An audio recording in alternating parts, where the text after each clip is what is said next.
안녕하세요. 대한민국 최고의 강연 최강1교시에서 강연을 맡은 역사학자 신병주입니다. 저는 건국대학교 사학과에서 학생들을 가르치면서 우리 역사를 좀 더 대중들에게 친근하게 좀 알리는 이런 작업에도 많이 참여하고 있습니다. 이번 시간부터는 총 6번에 걸쳐 역사 속의 왕의 리더십을 알아보는 시간들을 마련했습니다.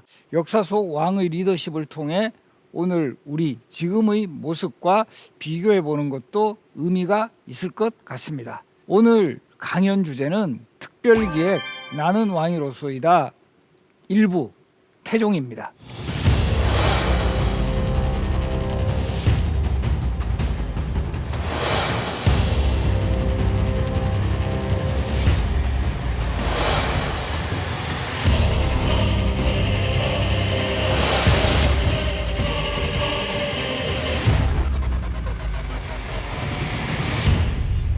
우리 조선시대 왕 태종하면 어떤 느낌이 드나요? 용의 눈물이라는 드라마에서는 특히 유동근 씨 이미지가 강해서 이런 모습으로도 많이 기억을 하실 거고, 2022년부터 이제 방송된 태종 이방원이라는 드라마에서는 조금은 젊은 배우 주상욱 씨가 또 등장을 해서 새로운 이미지의 태종의 모습을 창출을 했는데요. 태종은 태조 이성계와 신의왕후 한씨라는 분과의 사이에서 5번째 아들로 태어나게 되는데, 태조 이성계에게는 총 8명의 아들이 있었고 부인이 2명이에요.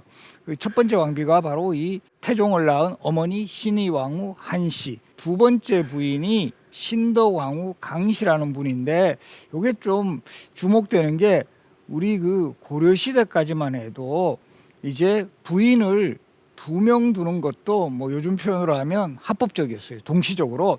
그래서 시골에 둔 부인을 향처, 서울에 둔 부인을 경처라고 했는데, 바로 이 시골에 둔 부인이었던 향처 신의왕후 한씨와의 사이에서 태어난 5번째 아들, 그리고 이제 서울에 둔 부인인 경처인 신덕왕후 강씨는 방범, 방석의 2 아들을 두게 됩니다. 방원은 태조 이성계의 아들 중에서는 제일 공부를 잘했던 것 같아요.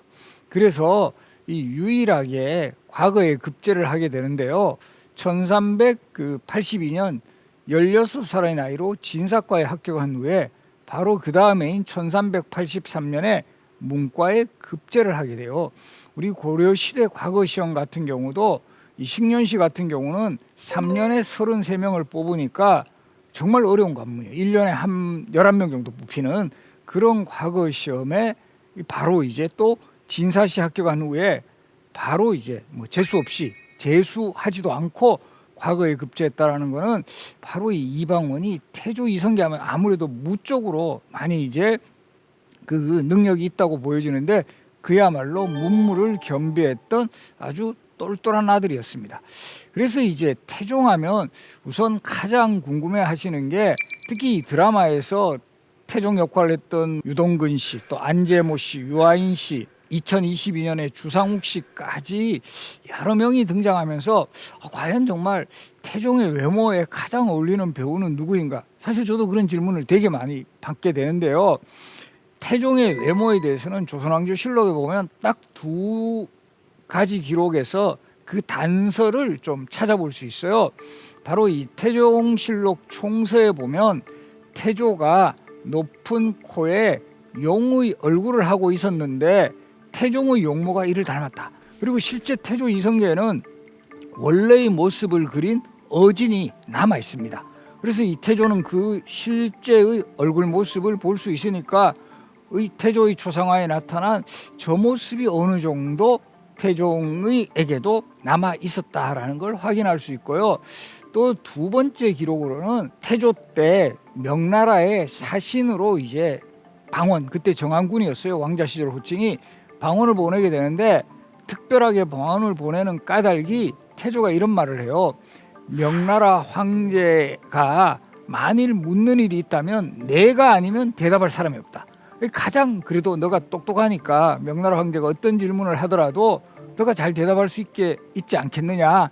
그러니까 이제 방원이 종묘와 사직의 크나큰 일을 위해서는 어찌 제가 감히 사양하겠습니까 하면서 아버지의 뜻을 받아들이고, 이때 태조가 눈물을 글썽거리면서 이 말하는 대목이 너희 체질이 파리하고 허약해서 만리의 먼 길을 정말 내가 탈 없이 돌아갔다가 올 수 있는지 이게 참 걱정이 된다, 이런 말을 해요.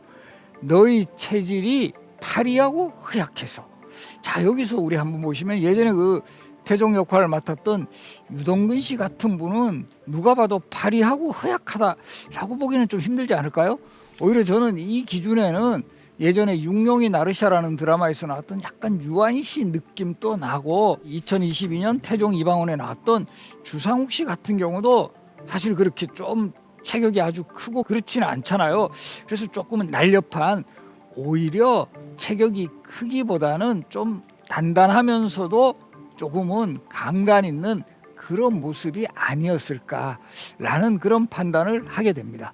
그래서 이 태종은 이제 사실은 주로 고려 시대에 활동을 하는 인물이에요. 1367년에 이제 출생을 했으니까 조선 건국이 1392년이니까 거의 20대까지는 고려 시대 인물이었고, 그 다음에 본격적으로 조선이 건국되고 난 후에는 왕자로서 상당히 이제 태조 이성계의 아들로서 각광을 받았을 것 같지만, 뭐 요즘 표현으로 하면 약간 태조 이성계한테 찍혀요.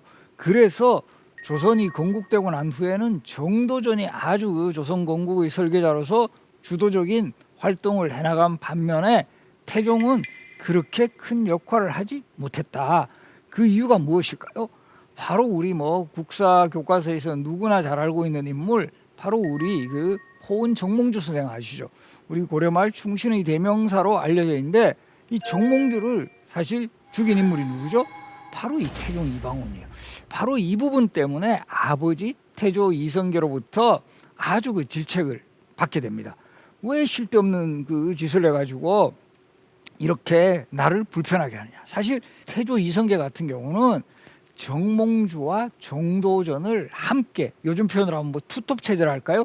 이렇게 해서 조선이라는 나라를 이끌어 가고 싶어 했는데, 바로 이 아들인 이방원이 행동에 나서서 정몽주를 제거해 버렸다 그러죠. 자, 그럼 왜 이방원은 정몽주를 제거할 수밖에 없었을까요? 바로 방원이 보기에는 정몽주는 소위 말하는 새로운 왕조 개창에 가장 걸림돌이 되는 세력이다. 그리고 실질적으로 정몽주가 먼저 행동에 나서서 이성계의 측근이었던 정도전을 유배를 보낸다거나 이런 방식을 통해서 상당히 먼저 이성계를 압박하고 있는 이런 상황에서, 그래도 아버지 이성계는 정몽주하고 예전부터 되게 친밀도가 높아요. 그리고 그 능력을 알았기 때문에 그럼에도 불구하고 함께 새왕조를 개창하는 세력으로 끌어들이고 싶었는데, 방원은 정말 정몽주를 살려두었다가는 이건 왕조 개창이 완전히 실패로 끝난다. 그렇게 해서 바로 우리가 잘 알고 있듯이 이 정몽주가 사실 그때도 이성계를 병문안 왔다가 돌아가는 길에 바로 지금의 개성의 선주교 부근에서 부하들을 시켜서 격사를 했다. 그리고 그때 이 두 사람의 또 극적인 상황을 보여주는 시조가 아마 많은 분들이 기억을 하고 계실 건데, 하여가하고 단신가, 이거 국어 시험에도 많이 나와요.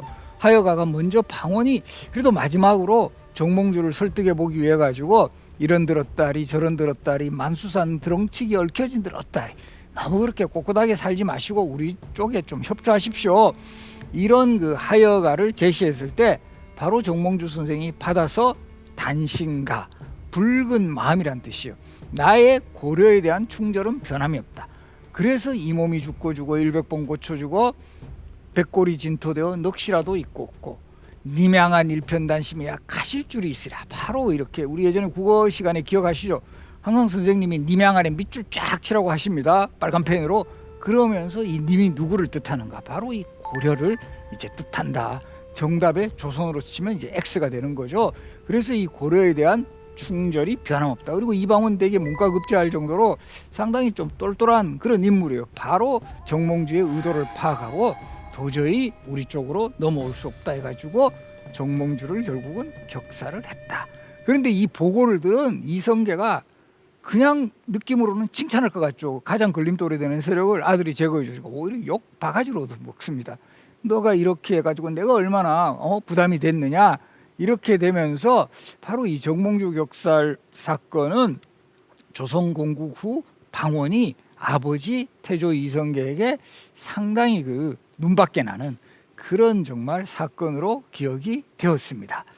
그리고 이제 태조 이성계가 주도해서 1392년 7월 17일에 조선이 건국이 되고, 이 조선 건국에 아주 주도적으로 활약을 했던 인물은 바로 정도전입니다. 그래서 정도전은 1394년에 뭐 한양천도라든가 또 이 경복궁과 같은 궁궐 조성, 또 조선이라는 나라의 기본 시스템을 정비하는 이런 과정에서 아주 핵심 역할을 하고, 그야말로 이방원은 이제 뒷전에 있었는데, 바로 이때 이 태종이 되는 이방원을 아주 더 힘들게 했던 그 사건이 일어납니다. 뭐냐면 태조 이성계의 후계자로 방석을 세자로 책봉하는 거예요. 방석은 태조 이성계의 막내 아들이었어요. 그러면 왜 이 방석의 세자 책봉이 가능했을까?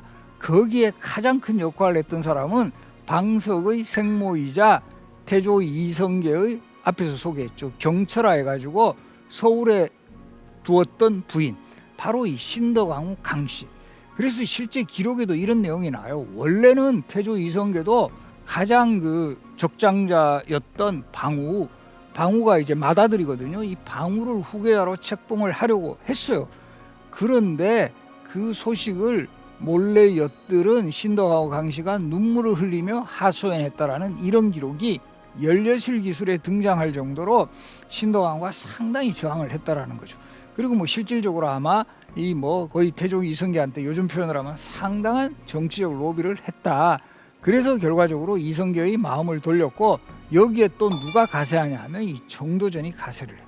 왜 정도전이 방석의 세자 책봉을 적극 지지하고 나서느냐 하면 바로 이 태조 이성계 그리고 이제 태종 이방원은 소위 왕실 인물이에요. 그래서 기본적으로 왕권 강화를 상당히 강조하는 입장인데, 정도전의 생각은 다릅니다. 비록 왕조 국가지만 권력의 중심은 왕보다는 재상에게 있어야 된다. 왜냐하면 왕은 세습되는 존재잖아요. 그대로. 그러다 보니까 이제 그야말로 뭐 정말 세종과 같은 왕도 나올 수 있지만 뭐 재수 없으면 연산군 같은 왕도 나올 수 있다라는 거예요. 우리가 사실 유전이라는 거는 이게 참 완전히 뭐 그대로 꼭 이어지는 건 아니잖아요. 그러다 보니까 이것을 보완하기 위해서는 한 나라에서 가장 능력 있는 재상에게 권력을 확실하게 맡겨야 된다. 소위 말하는 정도전의 생각은 재상 중심 체제였어요. 이런 입장의 정도전은 이 왕이 되는 인물도 정통성 있는 적장자보다는 좀 더 나이가 어리고 뭔가 요즘 표현을 하면 손을 많이 봐야 되는 사람, 이런 사람이 더 왕이 되면 나 같은 정도전과 같은 재상의 역할이 커질 수 있다는 거죠. 그래서 정도전도 신덕왕후하고 협조를 해서 적극적으로 방석의 세자 책봉을 주장을 했고, 결국은 실제 방석의 세자 책봉이 단행돼요. 원래 태조 이성계의 첫 번째 왕위 계승자는 방석이었어요. 이례적으로 막내 아들. 그럼 어떤 분들은 질문합니다. 그 위에 신덕왕후 강씨도 두 명의 아들이 있지 않았느냐? 방번도 있었는데 왜 그럼 방번은 되지 않았느냐?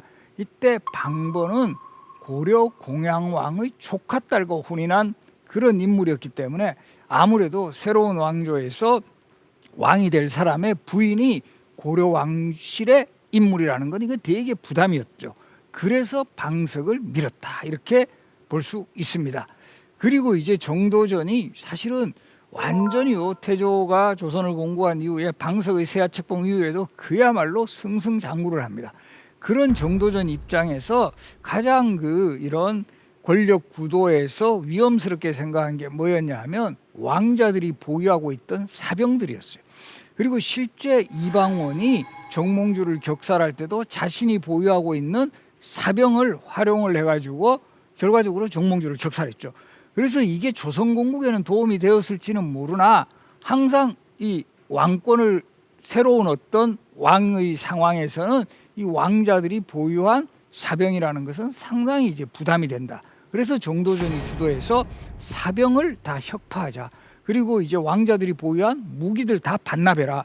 결과적으로 한편으로 보니 이방원 견제카드예요. 이방원이 상당히 사병을 많이 보유하고 있었기 때문에 이런 부분으로 결국 충돌이 되자 마침내 이방원이 선제 공격을 준비를 하게 됩니다. 바로 이제 1398년에 1차 왕자의란이 일어나는데, 그리고 이 사건 직전에 1396년 신도강호 강씨가 돌아가십니다. 그러니까 신도강호 강씨는 자신의 아들 방석을 세자 책봉하는 것까지는 봤어요. 보고는 바로 돌아가셨으니까 아마 지금 지하에 있는 신도강호 강씨는 지금 또 내 아들들이 조선의 왕위를 계승했을 거다 이렇게 생각하고 있을지도 몰라요. 그리고 이때 또 보면 태조 이성계가 한 나이 차이도 한 20살 이상 나요. 어린 계비가 먼저 돌아가시니까 너무 가슴 아파서 이 무덤을 어디에다가 조성하냐 하면 지금의 덕수궁 근처에 조성을 해요. 덕수궁 근처에 조성을 하고 무덤 이름을 고들정자를 써서 정릉이라고 하는데, 지금 또 우리 보시면 덕수궁 일대 동네 이름을 뭐라 그래요? 정동이라고 그러죠. 정동.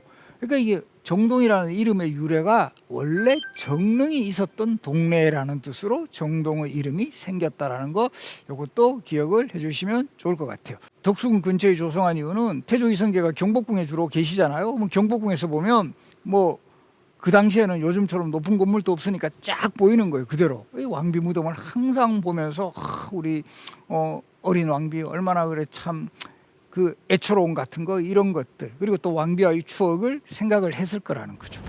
자, 그리고 그 2년 후쯤인 1398년에 계속 방원은 정도전이 주도하는 저런 국정 운영 형태, 특히 사병 혁파를 통해서 자신을 완전히 죄오잖아요. 완전히 그런 사병 혁파하고 무기 반납해 버리면 방원의 그 군사적인 기반은 없어지는 거죠.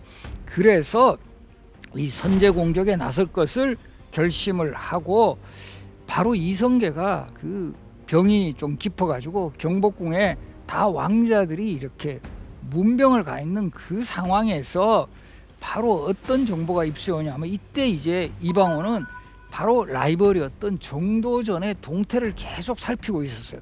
그리고 마침 그날 정도전이 자신의 그 아주 절친이었던 남은이라는 사람의 첩의 집에서 이제 술을 마시고 있다, 이런 정보를 입수를 하고 원래 경복궁에 있었는데 궁궐을 몰래 빠져나옵니다. 이 몸이 안 좋다 그러면서. 이때도 이 재밌는 기록이, 처음에는 나 여기 지금 궁궐 그 아버지 병문안 가 있어서 참 빠져나오기 힘들다 할 때 그 왕비였던 원경왕후 민씨가 그 거짓말을 치고라도 빠져나와라, 이때가 기회다. 그리고 또 이때 방원 같은 경우는 원래는 무기 반납하라고 했어요. 워낙 정도전이 셀 때니까. 그런데 이 왕비였던 원경왕후 민씨가 바로 이거 남자가 그렇게 요즘 표현을 하면 쪼잔하게 다 반납하냐, 우리 집에서 숨겨놓으면 되지 않느냐, 이렇게 해서 왕비였던 원경왕후 민씨 집에 숨겨놓은 무기들이었어요. 예전에 그 드라마에서는 주로 원경왕후 민씨 역할로 우리 최명길 씨가 많이 나와서, 이 원경왕후 하면 최명길 씨 이미지로 많이 기억이 되는데, 태종 이방원이라는 드라마에서는 또 박진희 배우가 원경왕후 민씨 역할을 하게 됨으로써 이제는 또 박진희 씨에게서도 원경왕후의 느낌이 좀 많이 이제 납니다. 그래서 바로 그런 무기들을 가지고 부하들을 시켜서 정도전이 술 마시고 있는 현장을 급습을 해서 정도전을 그 자리에서 제거하고, 그리고 그 여세를 몰아서 이미 왕세자로 책봉되어 있었던 방석마저 바로 처형했던 이 사건을 우리가 역사에서 방원, 방석, 왕자끼리 일어난 변란이란 뜻으로 바로 왕자의란, 그리고 그 다음 1400년에 또다시 왕자의란이 벌어지기 때문에 이 왕자의란을 1차 왕자의란이라고 이야기를 합니다. 그리고 이 1차 왕자의란의 결과에서는 이미 방석을 제거했죠. 그러면 우리 느낌으로는 방원이 다 왕자의란을 주도했으니까 본인이 이제 왕위에 올라야 될 것 같은데 본인이 왕위에 오르지 않아요. 왜? 방원이 왕자의란을 일으킨 명분은 적장자가 왕위를 계승하지 못한 이런 잘못된 것을 나는 바로잡는다. 그러면 적장자, 아까 적장자 누구라 그랬죠? 제일 위청? 방우라 그랬죠. 근데 방우는 이때 이미 돌아가셨어요. 이것도 특히 소주 많이 드시는 분들은 좀 신경 쓰세요. 기록에 보면 방우는 소주를 너무 많이 드셔가지고 돌아가셨다, 이렇게 기록에 나옵니다. 그렇게 해서 실질적인 적장자가 두 번째 형 방과였고, 그래서 방과를 추대해서 이 방과가 왕위에 오르니 이 사람이 조선의 두 번째 왕 정종이 되는 거예요. 그래서 우리 뭐 조선왕이 계승 뭐 이런 거 외울 때 태정, 태세, 문단세 그러잖아요.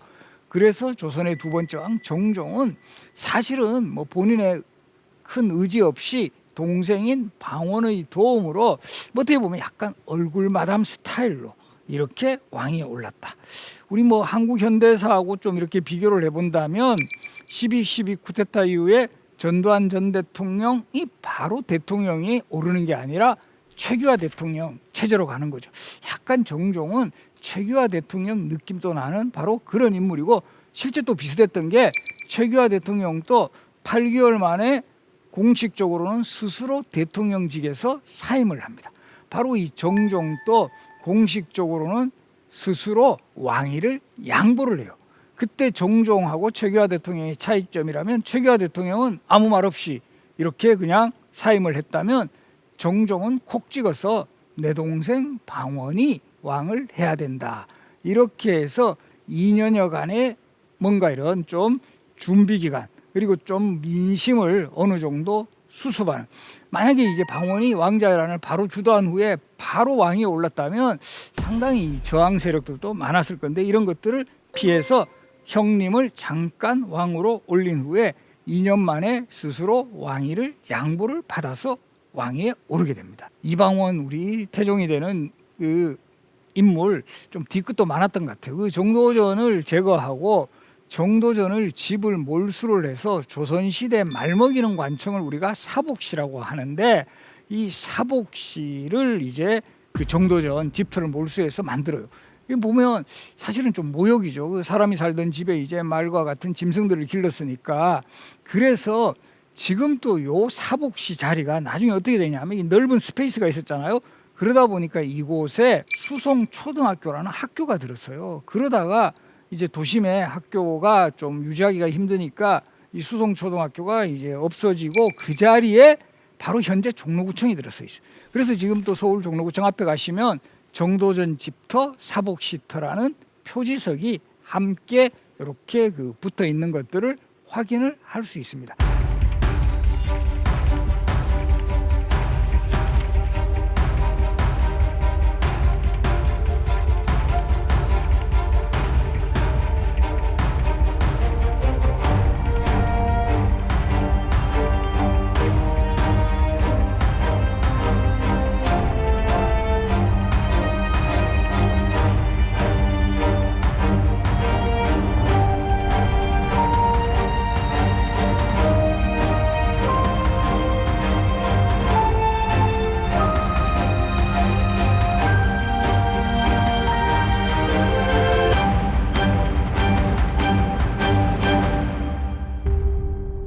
정종이 왕위에 오르고 난 후에는 그야말로 가장 큰 업적이라면 개성으로 재천도한 거예요. 다시 개성으로 도읍을 옮겨버렸다는 거죠. 왜 그러냐면 정종도 주로 살았던 곳이 고려의 수도였던 개성이에요. 그래서 이 이성계 때 1394년 한양으로 천도를 했는데, 이 서울에 와보니까, 즉 한양에 와보니까 뭐 요즘으로 치면 뭐 백화점도 없고 마트도 없고 뭐 극장도 없고 너무 불편하잖아요. 이 기반 시설은 다 개성에 있으니까. 그래서 개성으로 다시 도읍을 옮겼다. 그리고 이렇게 되면서 이제 그 태조는 이제 상왕, 정종이 왕이 되었고, 그 다음에 이제 태종이 왕위에 오르게 되면서 태조는 태상왕이 되는데, 요 두 사람도 상당히 갈등이 많았어요. 그런 갈등을 보여주는 대표적인 사례가 우리 함흥차사 이야기 아시죠? 그래서 이 나중에 정종이 2년간 왕위에 있다가 태종이 왕이 되고 난 후에 이 태조 입장에서는 저거 뭐 어떤 면에서는 아들이 아니라 왼수죠. 자신이 제일 이뻐했던 막내 아들 방석 죽였죠. 정도전 죽였죠. 그래서 나 저놈 저 꼴도 보기 싫다 해가지고 고향인 함흥으로 돌아가셨고, 태종의 입장에서는 아버지를 계속 그래도 유교 국가에서 되게 중시하는 게 효잖아요. 그 효를 강조하기 위해서 아버지를 계속 모셔오기 위해서 노력을 했는데, 그 과정에서 함흥에 파견된 사신들을 다 이제 제거를 해서 그렇게 해서 나온 유명한 말이 함흥차사. 차사는 함흥차사도 있고 안동차사도 있고 진주차사도 있는데, 바로 이 함흥차사가 유명해진 것은 태조 이성계의 어떤 분노의 표시, 그리고 이 태조와 태종의 갈등을 보여주는 그런 사례다. 정종 같은 경우도 이제 정말 실세였던 동생이 왕에 오르니까 그 전부터도 이미 격구라든가 뭐 사냥 이런 걸 즐기셨고, 또 오히려 왕위에서 물러난 거를 좋아해 하셨던 것 같아요. 그러니까 깔끔하게 자신의 취미 활동을 하면서 말년을 보냈던 왕이 두 번째 왕 정종이셨다. 그래서 우리 태종은 1400년에 이제 조선의 세 번째 왕으로 왕이 오르시게 되는데요. 태종은 가장 급선무 중에 하나가 형님인 정종 때 바로 이제 개성으로 천도한 게 이게 잘못됐다. 새 왕조에 걸맞은 수도는 이건 한양밖에 없다 해서 다시 한양으로 재천도하게 됩니다. 한양으로 다시 도읍을 옮기게 되고, 그리고 이제 태종이 한양으로 도읍을 옮기고 나서 보니까 제일 큰 문제로 인식한 게 뭐였냐 하면, 이 한양이 사실 태조 이성계 때부터 도읍으로 결정되는데 가장 큰 역할을 했던 게 산으로 둘러싸여 있는 거예요. 동쪽으로 낙산, 서쪽으로 인왕산, 남쪽으로 남산, 북쪽으로 백악, 뭐 조선시대는 주로 백악이라고 불렀어요. 바로 북악산까지 산으로 둘러싸여 있다 보니까 이제 이 여기에다가 한양 도성을 쌓게 되면 이 도성민들을 방어하는 데 매우 유리하죠. 이 왜적들이 침입했을 때 이게 성으로 이렇게 둘러싸여 있으니까. 그리고 또 중요한 게 도성을 이렇게 쌓아놓으면 백성들을 통제하고 관리하기가 되게 편해요. 그렇게 해서 수도로 결정이 되었는데, 가장 큰 문제점 중에 하나가 바로 산으로 둘러싸여 있으니까 비만 오면 홍수가 일어나는 거예요. 이 물들이 다 이제 도심으로 흘러내리니까 이렇게 해서는 안 되겠다라고 판단을 해서 수선전도라고 조선시대에 이제 한양의 모습을 그린 지도인데요. 이렇게 자세히 보시면 요 물길들이 모여 있는 모습. 이때는 이미 청계천이 조성된 때예요. 원래 청계천은 태종 때까지도 없었어요. 계속 이렇게 산에서 흘러내려오는 이런 물을 모아서 한꺼번에 이제 흘러보낼 수 있는 그런 도심을 관통하는 개천을 만들겠다 해서 그때 이름은 개천이었어요. 열개자 그 시내할 때 천자. 그래서 지금 또 보시면 요 청계천 물길은 어떻게 흘러가냐 하면 서울의 서쪽에서 동쪽으로 흘러서, 즉 북악 저 백악산, 인왕산, 남산, 낙산에서 흘러내려오는 물 다 모아가지고 서쪽에서 동쪽으로 흘러서 지금 청계천이 어느 하천하고 합류하냐 하면 중랑천하고 합류해요. 중랑천.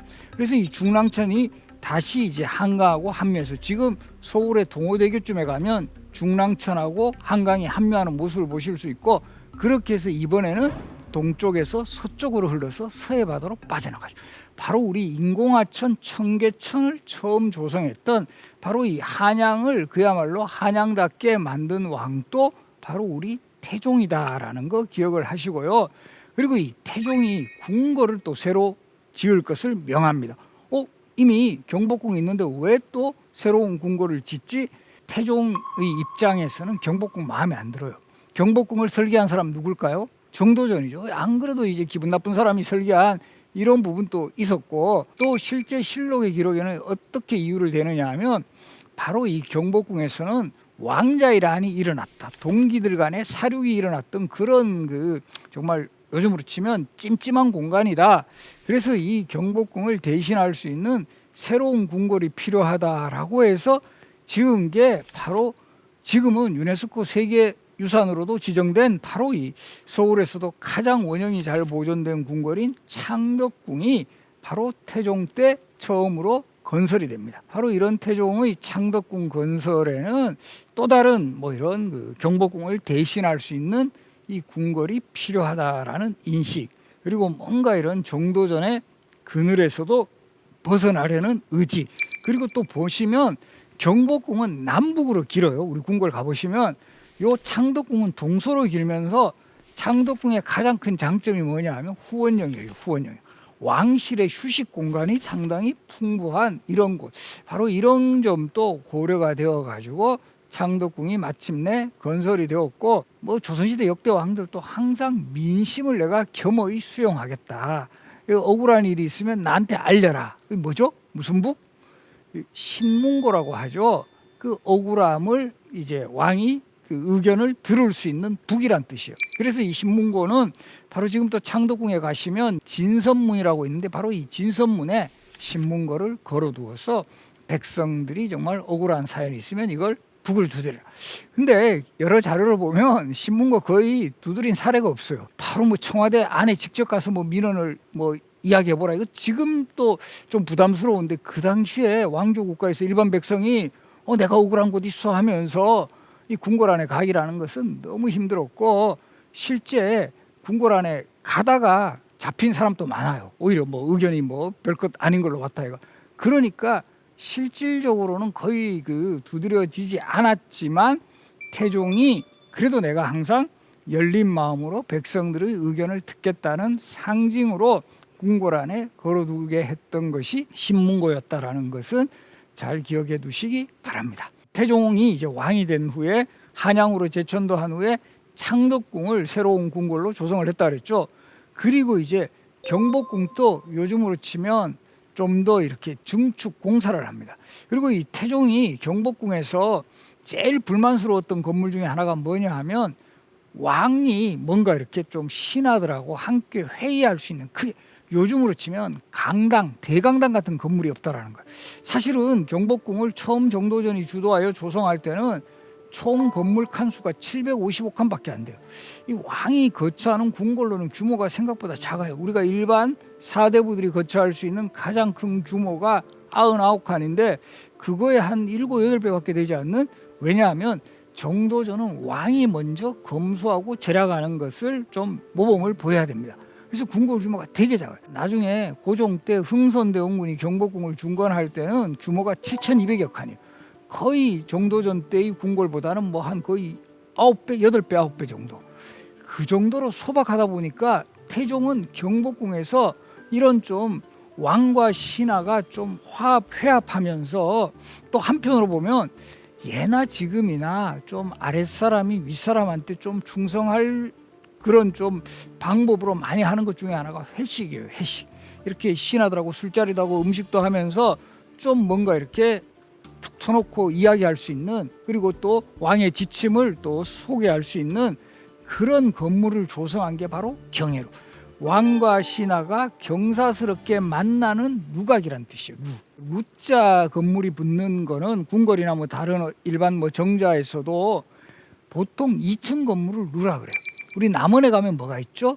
광활루가 있고, 삼척에 가면 죽소루가 있고, 바로 이 경복궁에 가면 경회루. 이 루는 2층 건물.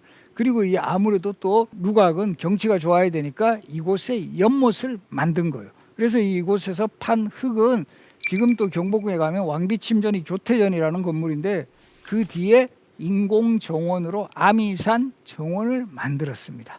그래서 지금 또 마찬가지지만 조선시대에도 이 경회루를 그 중국의 사신이나 여러 사람들이 왔을 때 가장 경치가 아름다운 곳으로 꼽았고요. 그리고 이제 이 태종은 정도전 효과도 많이 생각한 거예요. 그러니까 정도전이 지향했던 정치 형태가 바로 이제 재상 중심의 정치제, 소위 말하는 신하의 권력이 강한 이런 모습이었기 때문에 이거는 절대 허용될 수 없다 해서 강한 왕권 강화 정책을 실시를 하게 되는데, 그 당시로 치면 전 백성인데 16세 이상 60세까지 성인 남자들에게 호패를 차고 다니게, 이게 호패법입니다. 호패법을 실시하는, 오늘날 주민등록증제도 실시하는 거 비슷해요. 이름 쓰고 생년 쓰고 뭐 이 사람이 언제 이제 과거에 급제했는지 이런 상황까지.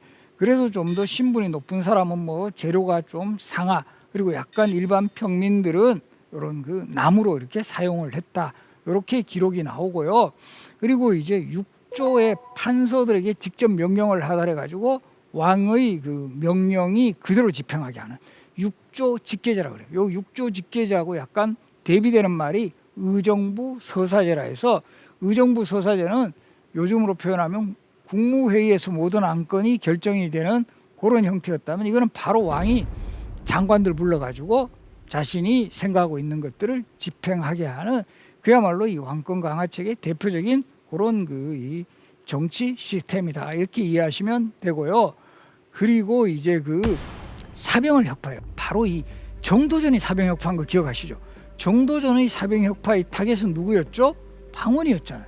바로 이 방어와 같은 왕자들이 보유한 사병을 혁파를 하려고 했는데 이제 태종이 본인이 왕이 되니까 이 정도전이 그렇게 했던 게가 이해가 되는 거예요. 왕권이 강하려면 특히 뭐 일부 그 또 왕실이라든가 이런 세력들이 개인 병력 가지고 있는 거 이거 이제 안 되겠다 해서 이번에는 역으로 자신이 예전에 정도전 때는 당했던 거를 이제는 역으로 이용해서 다시 사병 혁파를 또 이제 지시하고 실천을 했고요. 그리고 이제 그 왕권이 강하려면 이 외척이 설쳐서는 안 돼. 또 이런 신념을 가진 인물이 바로 태종이었어요.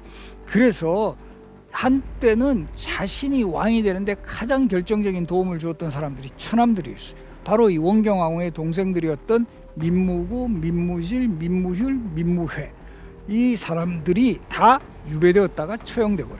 이 천함들이 한때는 나의 정치적 동지였지만 내가 왕이 되고 보니까 이 왕실의 이 외척 세력이 비대해진다면 상당히 이제 이 왕권이 안정될 수가 없다, 이런 판단을 한 거예요. 그리고 그만큼 저 민무구, 민무질 이런 세력이 약간 이 정치적 그런 야심이 많다, 그렇게 해서 다 결과적으로 유배 보냈다가 처형해 버리니까 이 원경왕후 민씨 같은 경우는 안 그래도 남편하고 사이가 좋지 않았어요. 왜냐하면 더 컸던 것 중에 하나가 태종이 조선왕 중에 후궁이 가장 많았던 왕 중에 한 명이에요. 그리고 그 사이에서 난 자녀만 해도 왕비와 후궁 포함했을 때 29명. 그래서 우리 조선 전기에는요, 왕들이 기본적으로 자녀가 20명 이상이에요. 성종이 28명이었고요. 정종이 25명. 우리 세종대왕께서도 거기에 또 이렇게 협조를 하셔가지고 18남 4녀 22명. 이 정기에는 그만큼 이제 왕실의 자녀들이 상당히 많이 이제 출산을 했는데, 이것이 결과적으로는 또 왕권 뭐 이렇게 권력 투쟁의 또 하나의 또 뭐 빌미가 되는 또 이런 상황들이 몇 차례 벌어지기도 했어요. 그러다 보니까 이 원경왕후 입장에서 보세요. 그 남편이 그 후궁을 정말 저렇게 줄줄이 그렇게 거느리고 있죠. 자기 친동생들 다 죽이죠. 그리고 특히 원경왕후의 후궁 중에서 더 왕비를 열받게 한 것은 뭐였냐면, 한때는 원경왕후의 몸종이었던 그런 사람까지 후궁으로 데려가 버린 거예요. 그러니까 완전히 뭐 정말 이 참 남편과 이게 뭐 불화할 수밖에 없는. 그리고 사실 원경왕후는 한때는 남편을 왕으로 만드는데 주도적 역할을 했잖아요. 사실은 왕자이란 일어날 때도 무기 그 사병들 혁파하려고 이제 무기 반납하라는 거 그거 다 이제 집에다 숨겨놨죠. 그리고 특히 2차 왕자이란 때도 이제 태종이 좀 주저할 때 이게 진짜 또 방가는 바로 친형이거든요. 동복형인데 친형인데 내가 어떻게 또 친형을 또 제압하러 가느냐 이렇게 주저주저 할 때 또 옆에서 갑옷을 입혀주었다라는 이야기가 있을 정도로 상당히 여걸형 왕비였는데, 이 남편과는 사실 상당히 이제 불화했던 그런 인물이 바로 원경왕후 민씨였다. 결과적으로 보면 태종을 위한 뭐 변명이라면, 나는 왕권 강화를 위해서는 이런 이 가족들, 특히 뭐 외척들도 나는 결코 뭐 봐주지 않았다. 그리고 이런 이유 때문에 우리 조선 공고하는 과정에서 정몽주 격살했죠. 또 조선 공국의 정도전, 동생 방서, 또 여기서 뭐 이 천함들 제거, 그리고 나중에는 이 세종이 왕으로 올라온 후에 상황으로 있을 때는 사돈이 시몬마저 처형해요. 그래서 사실 뭐 최근에는 여러 방송에서도 태종에 대해서 킬 방원 뭐 이런 식으로 갔는데, 사실 제가 이제 방원을 위해서 태종을 위해서 조금 변명을 하려면, 사실 태종이 희생시킨 인물이 그렇게 숫자가 많지 않아요. 어떻게 보면 다른 왕들 뭐 세조라든가 또 보면 우리 뭐 연산군 또 보면은 또 우리 어느 정도 성군이라고 불리는 이런 시기에도 상당히 역몰 혐의로 뭐 영조 때도 그런 사건들 많았고, 근데 그렇게 숫자가 많지 않은데 아주 정말 우리 역사에 탁 이름이 남는 그런 인물들을 탁 이 제거를 했기 때문에 킬방원의 이미지가 남지 않을까. 뭐 대표적으로 비슷한 시기에 우리 중국의 이 주원장 알죠? 명나라를 건국했던 홍무제라고 하는데, 이 주원장 같은 사람 기록에 보면 거의 10만 명 죽였다 그래요. 물론 인구가 뭐 우리보다도 많았겠지만 그런 걸 고려하면 이 태종은 아주 뭐 정말 잔인한 뭐 이런 그 사람을 죽인 그런 왕이라는 이미지에서는 좀 벗어날 필요는 있다. 태종이 이처럼 많은 그 뭐 활동을 통해 가지고 물론 이제 피를 묻혀가면서 권력을 잡았지만 왕이 되어서는 빠른 시일 내에 조선이라는 나라를 안정시키고 기틀을 잡은 이런 왕으로서 업적도 많은데, 그 중에서도 저는 최고의 업적을 꼽으라면 바로 이 후계자 지명이다. 바로 이 1418년 14년간 세자의 자리에 있었던 양녕대군을 세자의 자리에서 물러나게 하고, 바로 이제 세 번째 아들 충녕을 후계자로 삼는데요. 이 장면이 정말 우리 역사 속 최고의 선택이 아닐까. 그리고 이때 태종이 어떤 논리를 펴느냐 하면 택현, 장자상속이 원칙이긴 하지만 필요한 경우에는 현명한 사람을 선택할 수 있다. 그래서 이런 논리로 결과적으로 양녕대군이 폐위가 되죠. 양녕대군이 지금의 과천 쪽으로 추방을 당하게 되면서 너무 열받는 거죠. 자기 이제 정말 왕은 따놓은 당상이었는데 이제 왕의 자리에서 물러날 수밖에 없는 이런 그 상황에 좌절하면서 바로 지금의 방배동쯤에서 등을 돌려버렸다. 나 다시는 저 서울에 안 와. 나 다시는 이 궁궐 진짜 내가 오기나 봐라. 그렇게 해서 돌릴방 등배. 그래서 이 방배동이라는 이름이 이제 유래가 된다. 그래서 우리가 보면 역사 속에 이런 그 일화가 담겨 있는 동네 이름들이 꽤 많이 있어요. 뭐 대표적으로 우리 한양으로 수도를 삼을 때도 산으로 둘러싸인 거 이외에 또 아주 그 중요한 논리 중에 하나가 한강의 물길을 활용할 수 있다는 거예요. 지금도 우리 보시면 한강이 저 북한강과 남한강의 물길이 이제 합해져 가지고 서울은 한강 하류 지역이에요. 그리고 이제 서해 바다로 바로 연결이 되고, 그래서 조선시대 세금으로 거두는 곡식들을 다 이곳에 와서 이제 그 저장을 하는 거죠. 그래서 두었던 대표적인 창고가 광흥창, 용산창, 풍저창. 그래서 광흥창역이 지금 지하철역으로도 남아 있고요. 광흥창역 앞에 있는 동네라는 뜻으로 창전동.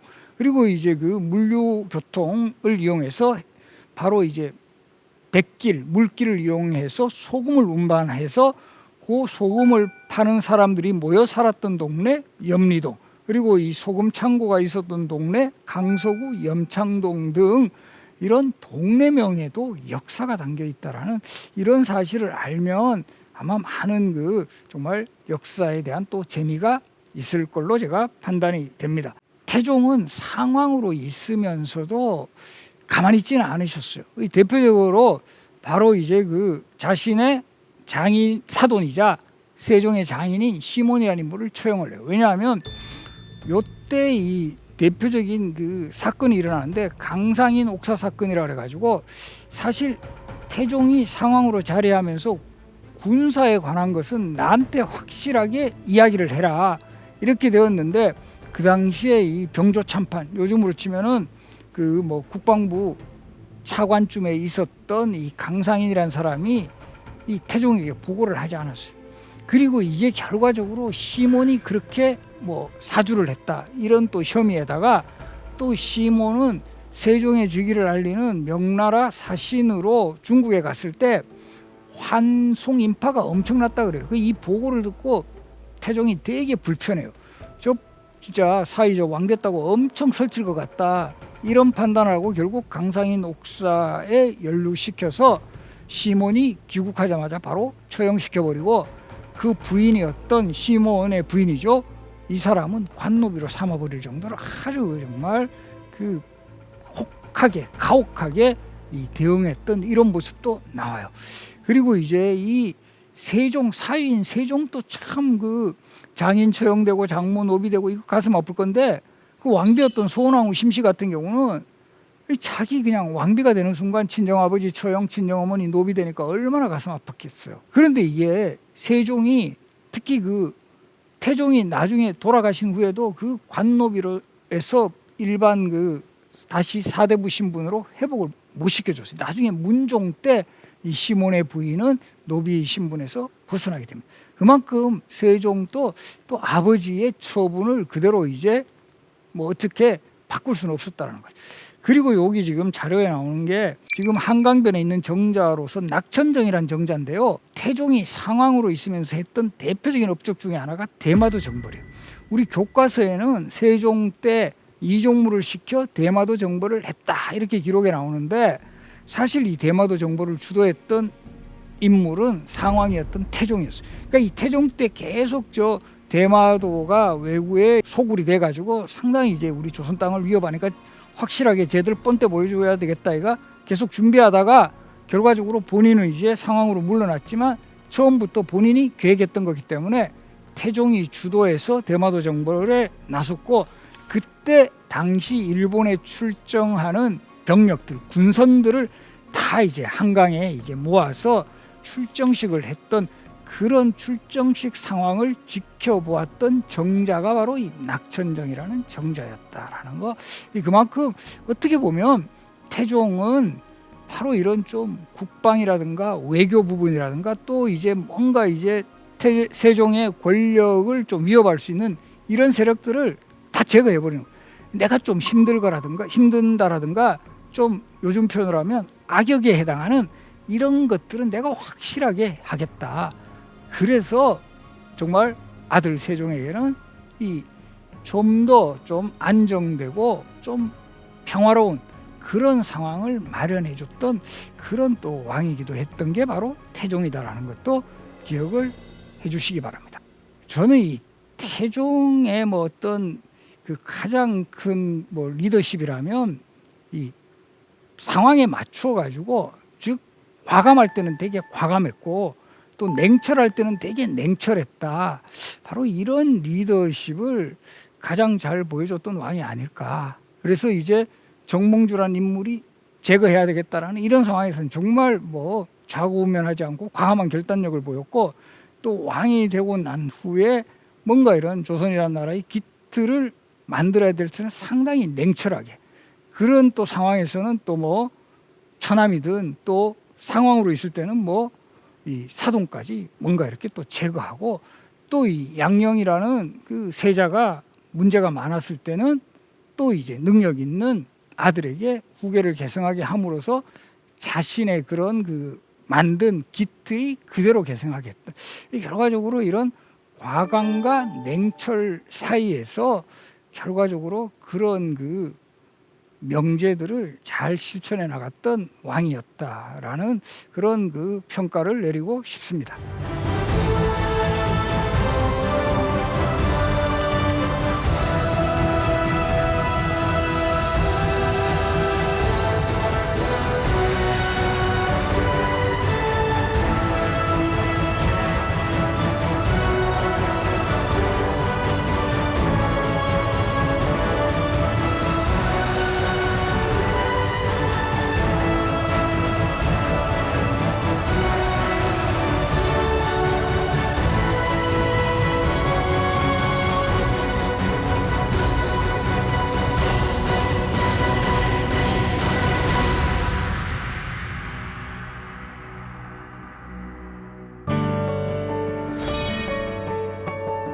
창업과 수성이라는 두 마리 토끼를 잡다. 결과적으로 이 태종은 고려에서 태어나서 새로운 왕조, 조선 왕조라는 새 왕조를 창업하는 데 있어서 아주 중요한 역할을 했다. 그리고 이제 조선 왕조가 건국된 후에는 이제 왕조의 기틀을 잡아나가는, 소위 이 당시의 재앙의 리더십 중에 수성이라고 하는데요. 이 수성의 시기에도 가장 안정된 형태로 기틀을 만들었고, 그것을 능력 있는 후계자 세종에게 물려주는 그까지 자신의 책임을 다함으로써 창업과 수성이라는 두 마리의 토끼를 잡은 인물, 이렇게 제가 해석을 했습니다. 지금까지 대한민국 최고의 강연 최강 1교시 신병주였습니다. 고맙습니다.